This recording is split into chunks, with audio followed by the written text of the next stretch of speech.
E para ajudar-nos a esclarecer o tema sobre a realidade dos processos de inventário e de divórcios e também olhar assim de forma genérica para eventuais soluções, está connosco hoje o Dr. Neves Mossi, é juiz-presidente do Tribunal da Comarca de Malanja, e eu vou estender o meu boa noite assim. Boa noite, prezado Dorivaldo Aleixo. Boa noite, caros telespectadores. Bem-vindo a Luanda e bem-vindo ao Hora 10 também. Muito obrigado. Certo. Parece-nos uma expressão familiar, o inventário, mas neste âmbito, de forma particular, o que é que significa, na verdade, um processo de inventário? Bom, tecnicamente, um processo de inventário traduz-se num processo judicial, numa ação especial, concretamente, que visa proceder à determinação, descrição e avaliação dos bens pertencentes a uma ou várias pessoas com a finalidade da sua conservação ou da sua partilha. Daqui decorre a ideia de que o inventário possa ser para fins conservatórios ou para fins de partilha. Os inventários para fins de conservação são os normalmente chamados inventário arrolamento. Os inventários para fim de partilha são os chamados inventário ou obrigatório ou facultativo. A designação de obrigatório e facultativo está intimamente ligada à qualidade dos sujeitos que intervêm nele.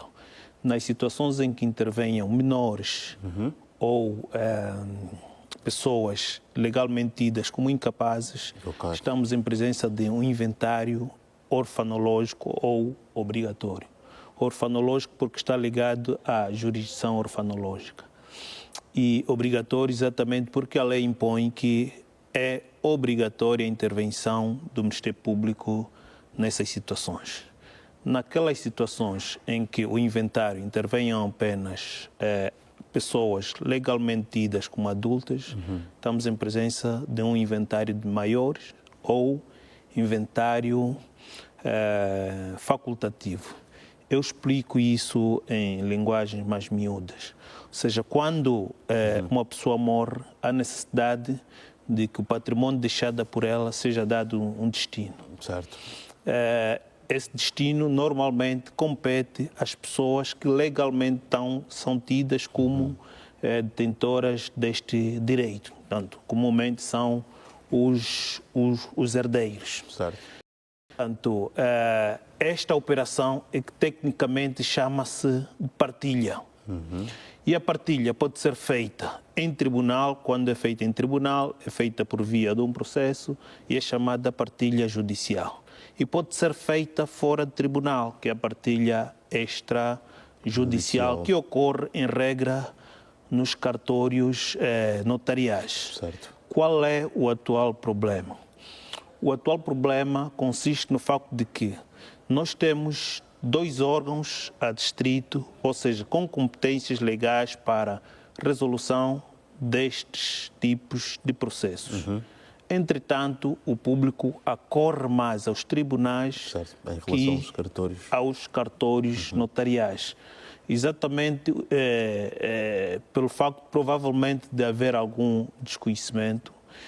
E o que se clama hoje é a morosidade processual do ponto de vista ou do lado do cidadão, certo, e do lado dos tribunais o que se clama é o excesso de trabalho. Certo. Mas existe, digamos, para além desta questão do desconhecimento, alguma outra razão, digamos, específica que possa estar a motivar esta entrada de tantos processos de inventário assim no Tribunal da Província de Malanja em particular, ou acredita ser simplesmente este desconhecimento a causa principal a motivar esta ação? Acredito ter havido uma outra causa e provavelmente seja a falta de credibilidade, ou seja, o público acredita que um ato praticado pelo notário não tem o mesmo valor jurídico que o ato praticado no tribunal. Certo. Portanto, esta é uma das razões que faz com que os cidadãos acorrem mais aos tribunais do que aos cartórios notariais. Okay. E quando é que um processo de inventário, digamos, deve ir ao tribunal, não é? Já que, pronto, é mais comum, segundo o que estamos a ver, levarem a tribunal, Mas quais são, assim, algumas causas ou algumas situações melhores específicas em que um processo de inventário deverá ir ao tribunal preferencialmente? O processo de inventário vai em tribunal quando existam herdeiros menores de idade, ou incapazes, ou pessoas incertas. Nos outros casos em que os herdeiros são maiores, só vai em tribunal quando não há acordo na partilha entre os herdeiros. Okay. Do resto, quando houver acordo, o processo pode, ou seja, a partilha pode ser feita no cartório notarial. É muito mais célere, é muito mais econômico do ponto de vista financeiro. Okay. A única coisa que irá precisar é tratar antes a habilitação de herdeiro, que também é célere e econômico, e depois proceder-se à partilha de forma legal. Quando haja menores, pessoas legalmente tidas como incapazes ou pessoas incertas, aí sim é obrigatório que o processo vá para o tribunal, logicamente com intervenção do Ministério Público. Certo. Diz ser muito mais célere nos cartórios, mas em média quanto tempo é que leva, por exemplo, o tribunal para decidir sobre um processo de inventário? O processo de inventário, em regra, o seu tempo varia de acordo com a complexidade do processo, de acordo também o número de bens deixados pelo falecido. Mas estamos a falar, em média, entre 2 a 4 anos. Okay. Exato, 2 a 4 anos e, logicamente, no cartório notarial não levaria este tempo. Provavelmente as pessoas estejam a questionar, mas 4 a 2 anos é muito, mas a dinâmica implementada pelos tribunais é muito mais complexa do que num cartório notarial. O juiz, para decidir um processo, primeiro terá que estudá-lo, o processo, depois estudar a lei, estudar a doutrina, e, como se pode imaginar, este processo não ocorre em menos tempo. Associado ao número de processos existente nos tribunais, nenhum sistema judicial aguenta esta demanda. Afirmativo. E o que é que pode ditar, digamos, a complexidade de um processo de inventário? Bom, a complexidade, como já se disse, depende muito da quantidade de bens, da quantidade dos bens deixados. É um ponto. E nestes processos nós temos que trabalhar com os nossos parceiros, que são os bancos. O que se procede é a recolha dos extratos bancários. Se eventualmente o falecido tiver deixado 15 contas, tem que se comunicar os 15 bancos para até que todos os bancos respondam para se proceder à avaliação ou à determinação de quanto tem em cada conta. Portanto, e a resposta, em regra, não é dada com muita celeridade e em simultâneo. Isso determina também a demora. Outro fator que faz com que haja demora é o facto de que muitas vezes, após a morte, determinados bens acabam conhecendo outro destino por parte dos familiares. O que ocorre é a necessidade de se proceder à recolha de todos os bens que foram dados destino alheio para que se proceda a uma partilha justa. Certo. Há pouco tempo falávamos também, digamos aqui, da pendência de outros processos, de outras naturezas, em função deste elevado número de processos de inventários. É interessante também percebermos aqui de forma objetiva quantos processos de outras espécies, e referindo aqui algumas como crime, trabalho, julgado de menores, que estão, portanto, pendentes no Tribunal Provincial de Malange, isto por conta deste número elevado de processos de inventário que já acabamos por referir aqui também durante a nossa conversa. Bom, nós temos cerca de 7.500 processos a nível do Tribunal.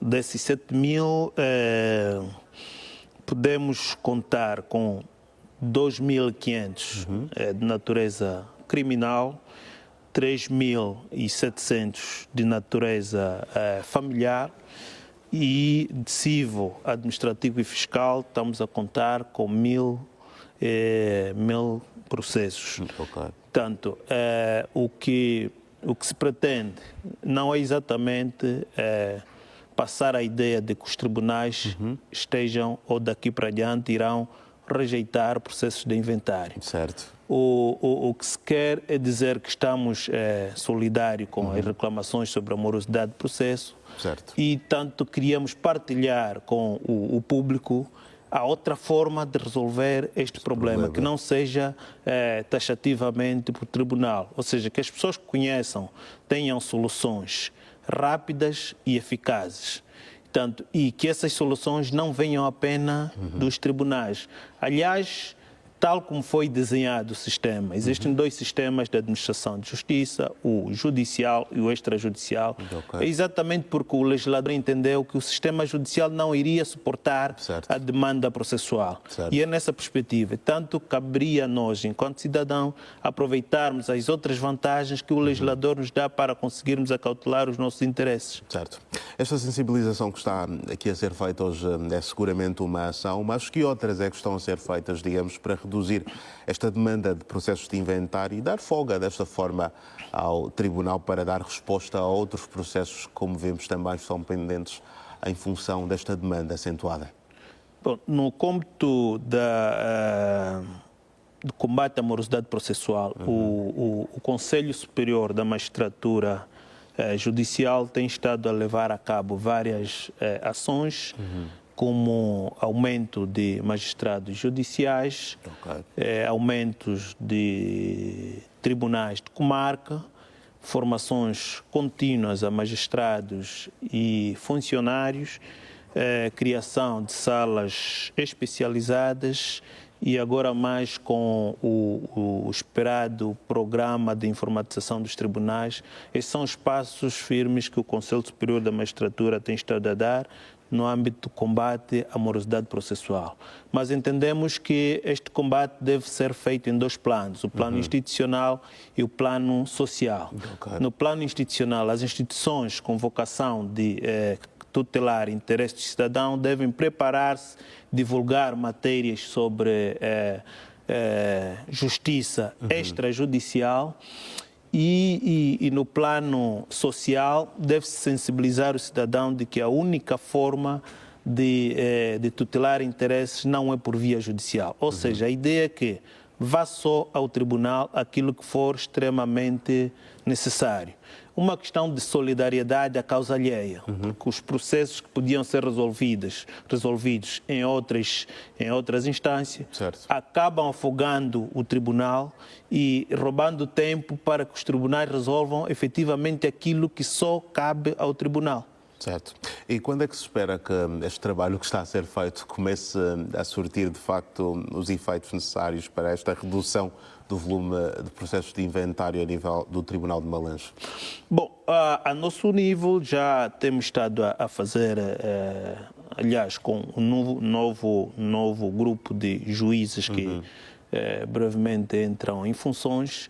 Acreditamos que isso irá ajudar de que maneira o desafogo dos processos em tribunal. Mas, como já disse, essa questão, combater a morosidade processual, não é unicamente tarefa do Conselho Superior da Magistratura, nem dos tribunais.